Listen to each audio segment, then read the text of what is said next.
नमस्कार दोस्तों, स्वागत है आपके अपने YouTube चैनल मेहरा क्लासेस में। तो दोस्तों, जैसे कि आप सभी को पता है कि एमपी असिस्टेंट प्रोफेसर फेज 1 का जो एग्जाम है 12 जुलाई को कंप्लीट हो चुका है। साथ में उसकी प्रोविजनल जो आंसर की है 15 जुलाई को आ चुकी है। साथ में दोस्तों, आपको ये भी पता है कि नेगेटिव मार्किंग है इस बार। और नेगेटिव मार्किंग को ध्यान में रखते हुए रिजर्वेशन कैटेगरी और अनरिजर्व कैटेगरी को कितने कितने क्वेश्चन सोल्व करना होगा पेपर 1 और पेपर 2 को मिलाकर, ये थोड़ा सा डाउट है। साथ में जो कट ऑफ के लिए आप लोग पूछ रहे हैं बार बार कि कितना कट ऑफ जा सकता है इस बार, तो कट ऑफ पर भी हम डिस्कशन करेंगे। सबसे पहले हम पेपर 1 और पेपर 2 को मिलाकर जो रिजर्वेशन कैटेगरी है और रिजर्वेशन कैटेगरी है उसमें कितने कितने क्वेश्चन सोल्व करना जरूरी है, क्योंकि इस बार नेगेटिव मार्किंग भी है। पिछली बार नेगेटिव मार्किंग नहीं थी, इसलिए इस बार कुछ नियम रूल्स और क्वेश्चन करने का तरीका और कितने क्वेश्चन हमें सोल्व करना है ये सब कुछ ध्यान में रखना होगा। तो आज की वीडियो में हम इस पर डिस्कशन करने वाले हैं और आपको पूरा ए टू जेड तरीके से बताएंगे कि किस तरीके से हम इसको समझेंगे। तो दोस्तों, चलते हैं हम आगे की ओर। और आगे बढ़ने से पहले आप सभी से रिक्वेस्ट जरूर करना चाहेंगे, यदि आप हमारे चैनल पर नए हो तो चैनल को जरूर सब्सक्राइब कर लेना। तो दोस्तों, हम चलते हैं आगे की ओर। तो दोस्तों, सबसे पहले हम आपको लेकर आए हैं एग्जाम पैटर्न। एग्जाम पैटर्न के बारे में ऑलरेडी आप सभी लोग जानते हैं, थोड़ा थोड़ा हम बता देते हैं आपको। ऑलरेडी आप सभी लोग जानते हैं दोस्तों कि पेपर 1 पेपर 2 आपके हुए हैं। पेपर 1 जो है वो एमबीजी के मॉर्निंग शिफ्ट में ये पेपर हुआ था, जिसमें 50 क्वेश्चन पूछे गए थे, एक क्वेश्चन 4 नंबर का। उसी हिसाब से 200 क्वेश्चन का, सॉरी 200 नंबर का ये पेपर हुआ था। 1 घंटे आपको इसमें समय मिला था। दूसरा पेपर यदि हम देखें तो यहाँ पर आपका सब्जेक्ट है जैसे हिंदी इंग्लिश मैथ जो भी है, जिसमें आपसे 150 क्वेश्चन पूछे गए थे, जिसमें एक क्वेश्चन 4 नंबर का था। टोटल क्वेश्चन मिलाकर देखा जाए तो 600 नंबर का, 600 नंबर का ये पेपर था। 3 घंटे का इसमें आपको समय मिला था। इसी तरीके से 200 क्वेश्चन होते हैं और 800 नंबर होते हैं। 100 नंबर का आपका इंटरव्यू होता है, जो कि मेरिट लिस्ट के बाद होता है, ठीक है ना। इसके बाद ऑलरेडी हम बहुत कुछ जानते हैं इसके बारे में, क्योंकि बहुत सारी वीडियो बना चुके हैं। हम यहाँ से पॉइंट नंबर 5 देखेंगे हम। तो यहाँ पर आप देख सकते हैं कि परीक्षा में ऋणात्मक मूल्यांकन का प्रावधान है। ऑलरेडी आप सभी लोग जानते हैं कि 22 और 24 में नेगेटिव मार्किंग नहीं थी, लेकिन 25-26 में ये नेगेटिव मार्किंग हो चुकी है। और पीएससी ने लगभग सभी वैकेंसी में ये नेगेटिव मार्किंग अप्लाई कर दी है। अब यहाँ पर आप देख सकते हैं कि मूल्यांकन 4R मतलब राइट के लिए है, प्राप्तांक पद्धति से होगा, जहां आर का मतलब सही उत्तर की संख्या तथा डब्ल्यू का मतलब होगा गलत उत्तरों की संख्या होगी।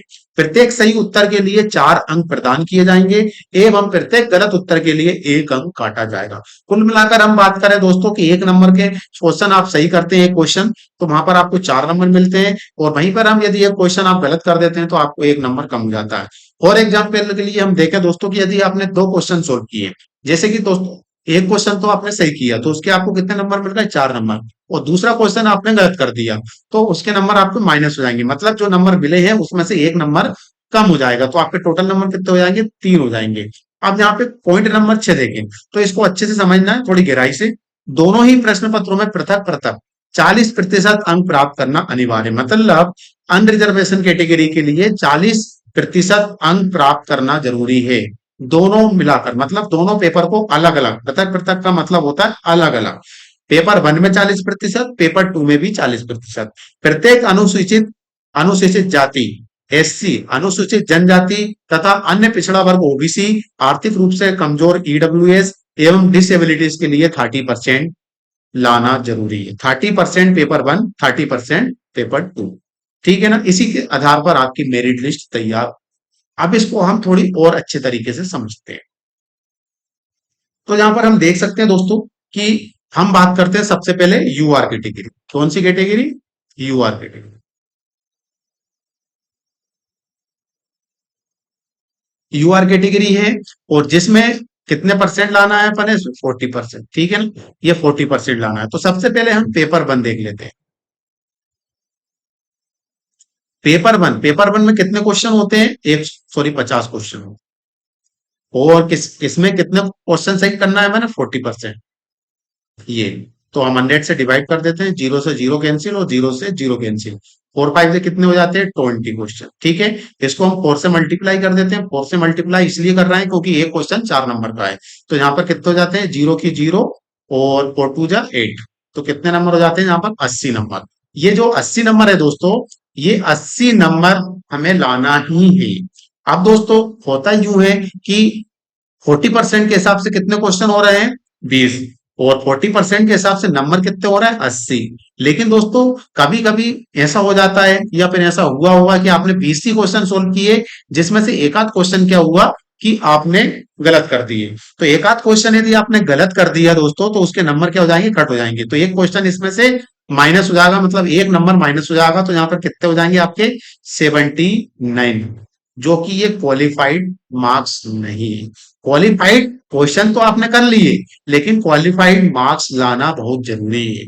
अब चाहो तो आप 22 क्वेश्चन सोल्व करके लाओ 80 नंबर, चाहे 25 क्वेश्चन सोल्व करके लाओ, या फिर 30 क्वेश्चन सोल्व करके लाओ, लेकिन लाना है कम से कम 80 नंबर। तब जाके आपका पेपर वन क्या होगा? क्वालिफाइड होगा। वहीं पे हम बात करें दोस्तों पेपर टू की।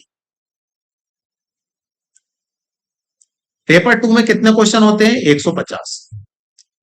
इसमें भी आपको 40% लाना है, और 100 से हम डिवाइड कर देते हैं, जीरो से जीरो और इस जीरो से इस जीरो।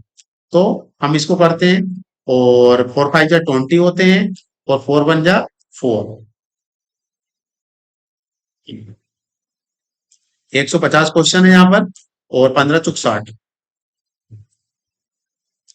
सॉरी, 4 5 20 हो जाएंगे, 4 1 × 4 और 2 6। ठीक है ना? तो यहाँ पे कितने क्वेश्चन हो गए? 60 क्वेश्चन हो गए। इसी के इसमें हम 4 से मल्टीप्लाई कर देंगे। क्यों? क्योंकि इसमें एक क्वेश्चन 4 नंबर का ऑलरेडी आप जानते हैं। तो इसको हम सोल्व करते हैं, तो जीरो के जीरो, और 4 6 = 24। अब यहाँ पे आप देख लीजिए, 60 क्वेश्चन हो रहे हैं 40% के हिसाब से, लेकिन 40% के हिसाब से नंबर कितने आ रहे हैं? 240, 240। ठीक है।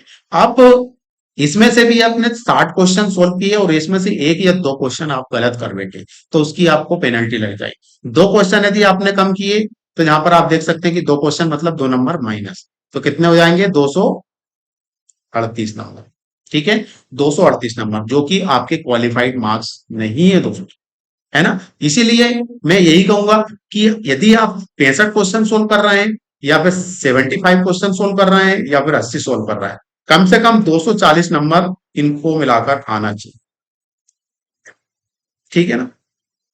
तब जाकर आपका पेपर टू क्वालिफाइड होगा। अब जो पेपर वन और पेपर टू ही क्वालिफाइड नहीं होगा, जैसे कि हम जोड़ते हैं यहाँ पर कि 240 तो आपके पेपर टू हो गए, और 80 नंबर आपके क्या होगा? पेपर वन हुआ। इनको प्लस कर लेते हैं यहाँ पर, तो जीरो के जीरो, और 8 4 12, और यहाँ पर केरी का एक मिलाकर 3 जाएंगे, तो 320 नंबर।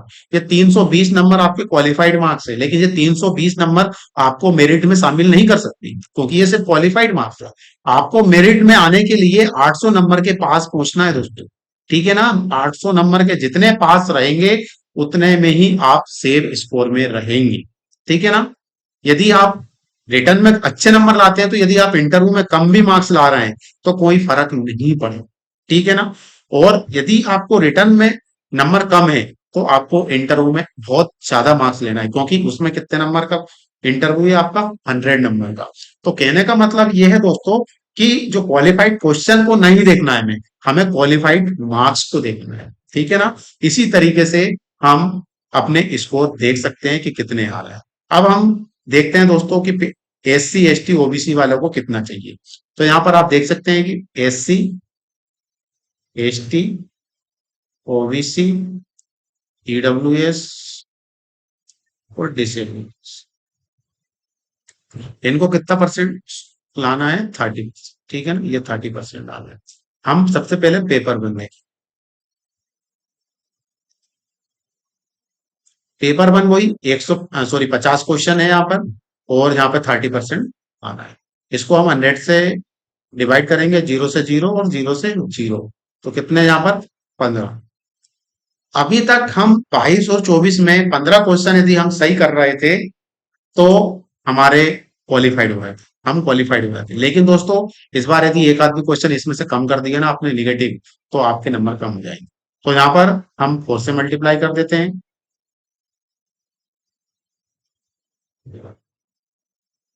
5 × 3 = 15।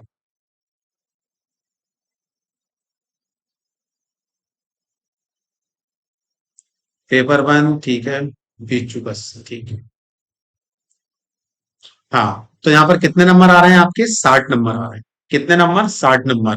तो 60 नंबर ये आपके क्वालिफाइड मार्क्स है। इसी के आधार पर दोस्तों आप 15 क्वेश्चन सोल्व कर रहे हैं या 17 क्वेश्चन या 18 क्वेश्चन, 20 क्वेश्चन, मिनिमम 15 क्वेश्चन सही होना चाहिए। अटेम्प्ट भले ही चाहे कितनी ही हो, नेगेटिव मार्किंग को ध्यान में रखते हुए 60 क्वेश्चन लाना, 60 नंबर लाना बहुत जरूरी है दोस्तों। इसी के साथ यदि हम पेपर टू की हम देखें दोस्तों, तो पेपर टू जो है आपका 150 क्वेश्चन होते हैं।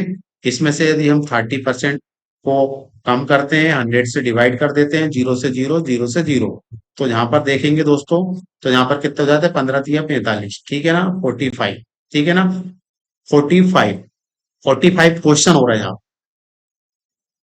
इसको हम 4 से मल्टीप्लाई कर देते हैं, तो 4 से मल्टीप्लाई मतलब 4 5 जा 20 और 4 4 जा 16 और 2 कितने हो जाते हैं? 18।